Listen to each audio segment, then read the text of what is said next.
Really? But I think you know the things that hurt you the most because you know they're honest.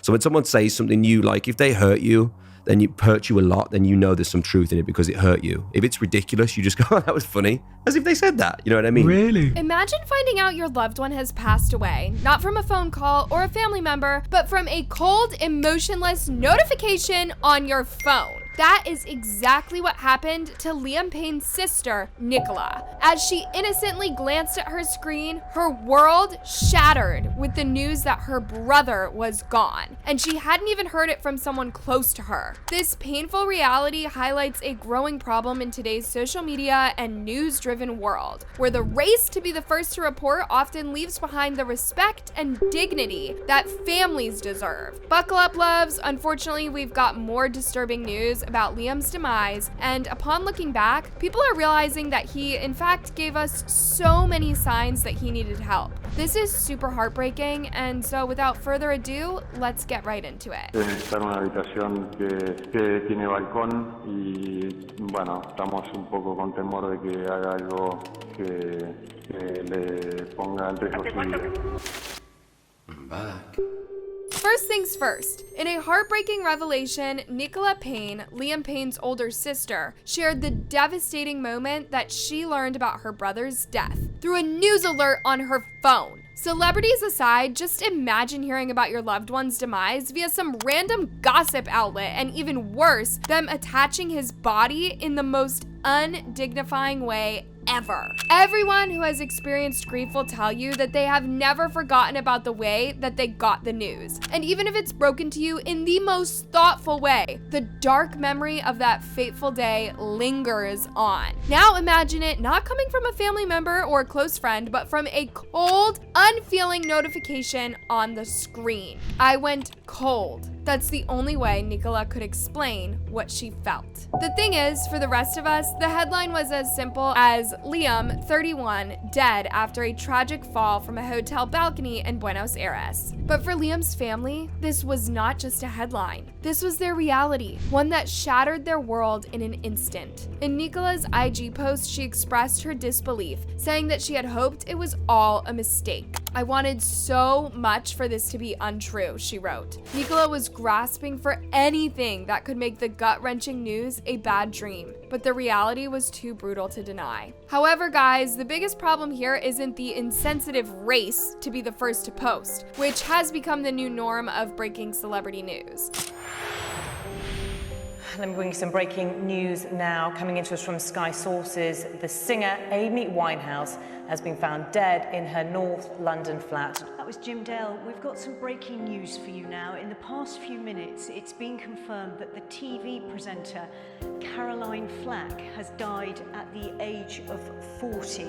Let me just bring you some breaking news that's reaching us, and that is Whitney Houston, the singer, has died. We're getting reports now from her publicist, Kristen Foster, has confirmed. Some breaking news to us just now this morning. It's been confirmed that David Bowie, singer and musician, has died at the age of 69. Nicola's story reflects an even larger, uglier truth about how news surrounding celebrities is shared these days. Imagine being a sibling, waking up to your phone buzzing with an alert telling you that your brother is dead, and that's how you find out. This is the world that we live in. Social media and news outlets, in their obsession to be the first, often forget about the human beings behind the headlines. To make matters worse, this whole race is never really out of concern, but all in the bid to rack up clicks and views. It started out lightly, but it's now gotten out of control. Privacy has been tossed out the window. For celebs like Liam Payne, it feels like nothing is sacred anymore, not even death. And the harsh reality is that it's not just the public figure who suffers, but their families too. For them, losing someone is already an unimaginable pain. But add to that the cold delivery of such life-shattering news through a news alert is just beyond tragic. Remember the other day when TMZ was blasted? Literally proof of just how desensitized we become. For those who missed it, when Liam's tragic accident happened, not only was TMZ quick to splash his final moments all over the internet, but they also posted actual images from the accident scene. They showed the world Liam's lifeless body in an effort to capitalize on the public's morbid curiosity. Showbiz news site TMZ has defended its decision to publish pictures of Liam Payne's dead body. body.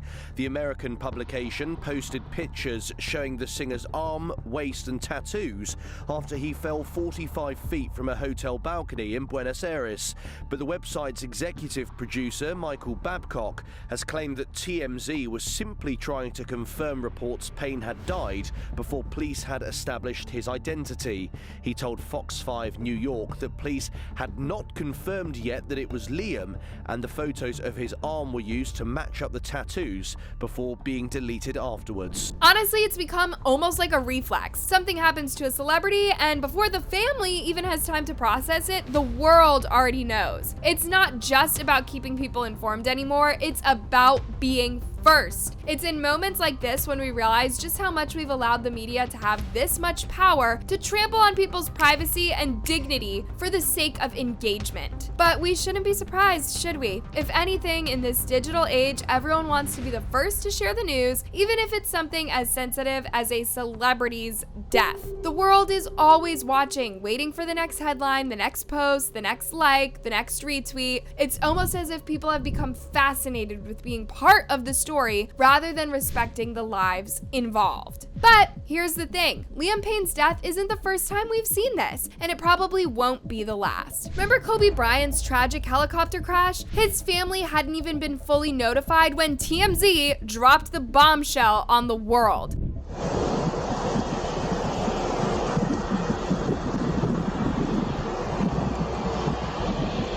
It's a pattern, and one that speaks volumes about where we are in our relationship with celebrity culture. However, loves, if you really think about it, this could actually be one of the prices celebrities have to pay for fame. For those in the public eye, this lack of privacy is just another burden they're forced to carry. It's almost as if they lose their right to be a human the moment that they become a household name. Every detail of their life, whether they're celebrating a career high or dealing with personal pain, is open for the world to dissect. The truth is, privacy in the world of celebrity doesn't really exist anymore. Well, I think the thing is, there are some nice paparazzi and others who perhaps don't care and they like to provoke a reaction because they know they'll get more money from the picture. People expect to know every detail, no matter how personal, no matter how tragic, and when something like this happens, it becomes another chapter in the ever-growing saga of how we've become desensitized to the pain of others, especially those in the spotlight. It is not just the media at fault here. It is all of us. We've created this environment where everything is newsworthy, where people clamor to be the first to tweet, post, comment, often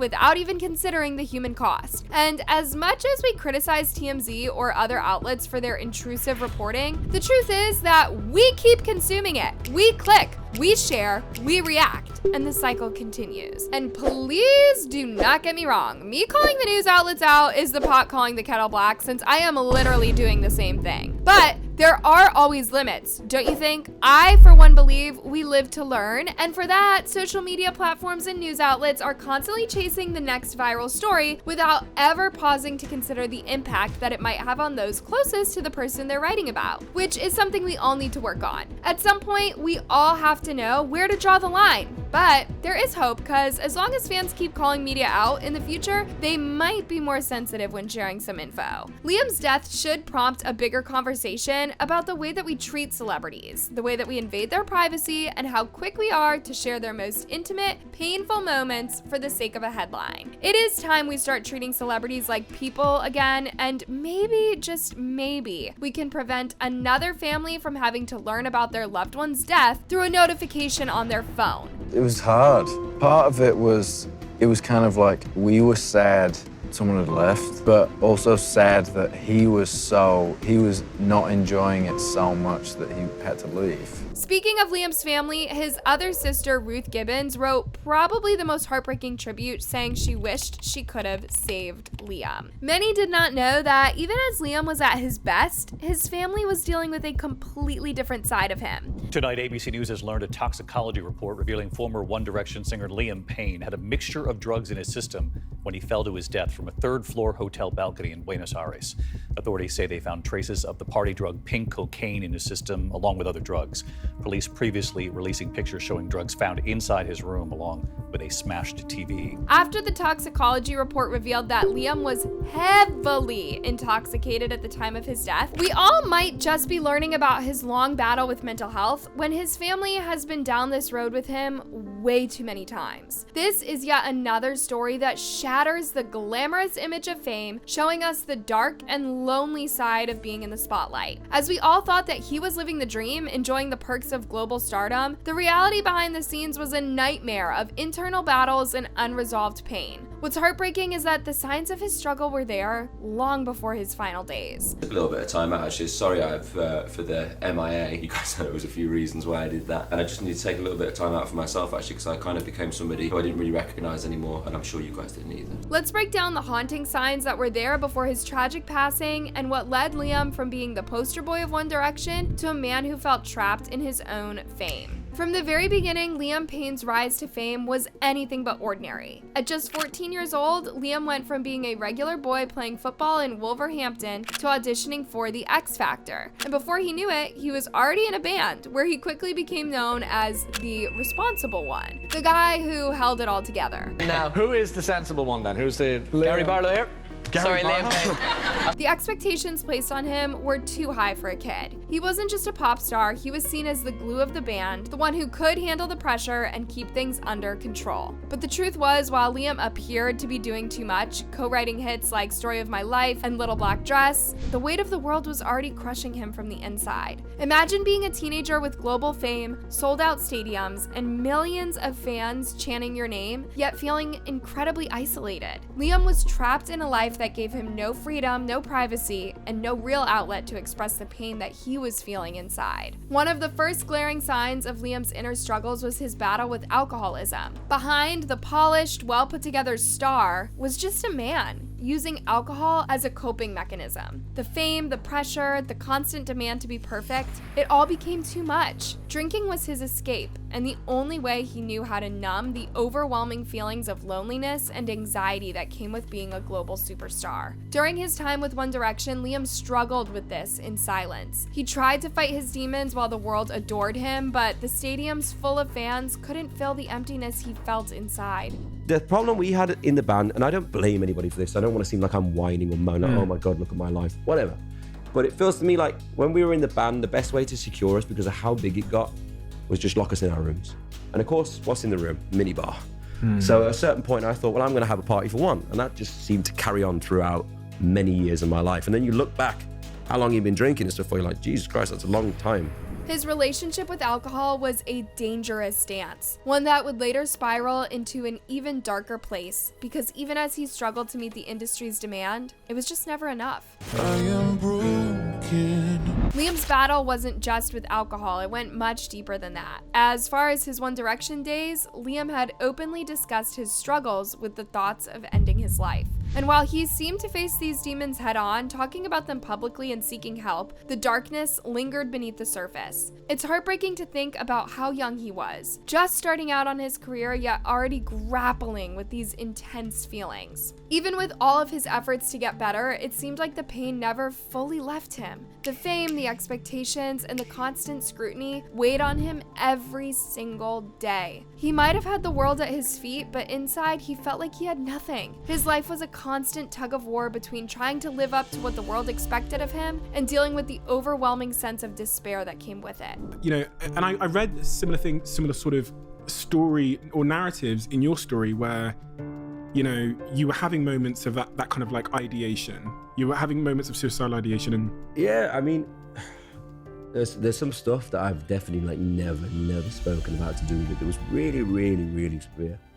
And it was a problem. In fact, there was a time he spent nearly 100 days in rehab, working hard to reclaim control over his life. He even celebrated 6 months of sobriety, and for a brief moment, it seemed like he was on the right path. Fans were hopeful that Liam was turning a new leaf and that he had finally found a way to navigate the harsh realities of fame while taking care of his mental health. But as you know, sometimes the fight for recovery isn't linear. Just when it seemed like things were improving, Liam's life began unraveling again. There were troubling signs that things were not as rosy as they appeared, and his struggle was far from over, and the next chapter of his life would show just how deep his pain ran. One of the most shocking revelations came from his ex-fiancée, Maya Henry. In the months leading up to his death, Liam's behavior became increasingly erratic. Maya even filed a cease and desist letter against him, claiming that Liam had been sending her disturbing messages predicting his own death. He would always message me ever since we broke up, like, oh, I'm not well. He would always play with death and be like, well, I'm gonna die. I'm not doing well. This was not just a cry for attention, it was a heartbreaking call for help.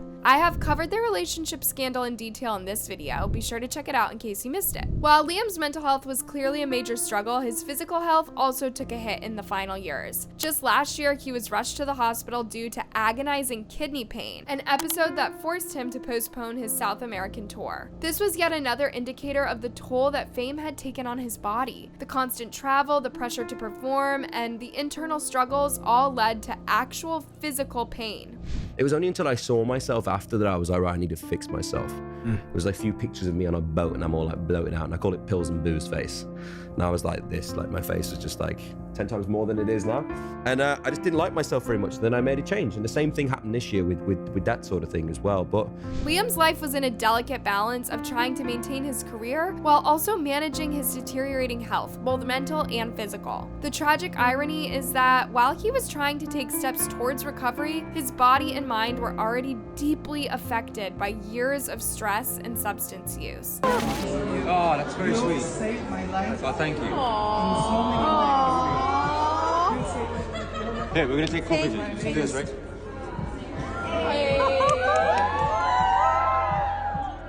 That's awesome. What's your name, brother? I have your t-shirt. You do have my t-shirt.